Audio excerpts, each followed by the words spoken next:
Hi friends, ఎలా ఉన్నారు అందరూ? మీరు రాసిన notes or any documents or any బిల్స్ని అర్జెంటుగా మీరు స్కాన్ చేసి ఒకరికి పంపించాలన్నా ఆర్ మెయిల్ చేయాలన్నా ఆర్ మీ ఫోన్లో స్టోర్ చేసుకోవాలన్నా మీరు ఏం చేస్తారు? యూజువల్గా ఒక స్కానర్ యాప్ యూజ్ చేసి దాన్ని స్కాన్ చేసి స్టోర్ చేస్తుంటారు. బట్ మనం యూజ్ చేసే స్కానింగ్ యాప్స్ చాలా మటుకు ఫ్రీ ఉంటాయి, బట్ అవన్నీ యాడ్స్ వస్తుంటాయి ఆర్ కొన్ని పెయిడ్ ఉంటాయి. సో ఇప్పుడు నేను చెప్పే యాప్ ట్రై చేయండి. ఇది completely crystal clear, free and plain and చాలా నీట్గా ఉంటుంది. ఇంటర్ఫేస్ కూడా చాలా బాగుంటుంది, చాలా సింపుల్గా కూడా ఉంటుంది. అదే మైక్రోసాఫ్ట్ లెన్స్ యాప్. సో ఈ యాప్ యూజ్ చేసి మీరు డాక్యుమెంట్స్ని స్కాన్ చేయొచ్చు. అలాగే స్కాన్ చేసిన డాక్యుమెంట్స్ని మీరు పీడిఎఫ్ ఫార్మాట్లో సేవ్ చేయొచ్చు. At the same time word ఫార్మాట్లో కూడా సేవ్ చేసుకోవచ్చు. యాప్ ఇంటర్ఫేస్ చూద్దాం రండి ఒకసారి. సో ఈ లెన్స్ యాప్ ఓపెన్ చేయగానే, సో ఫర్ ఎగ్జాంపుల్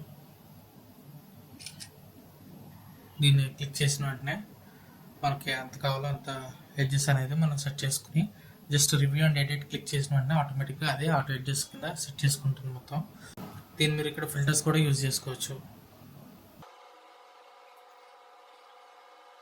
జస్ట్ అయిపోయిన వెంటనే ఫినిష్ అని క్లిక్ చేసి మీరు ఇక్కడ పీడిఎఫ్ అయితే PDF, OneDrive or Word, PowerPoint or జనరల్గా ఫొటోస్ మీ మొబైల్లో ఉన్న డిఫాల్ట్ గ్యాలరీస్లో కూడా సేవ్ చేసుకోవచ్చు దీన్ని. సో ఇంకెందుకు ఆలస్యం, వీడియో నచ్చితే లైక్ చేయండి, షేర్ చేయండి. సో ఇలాంటి యాప్స్ మరిన్ని కావాలనుకుంటే ఛానల్ని ఖచ్చితంగా సబ్స్క్రైబ్ చేసుకోండి. Till then take care, see you soon, bye.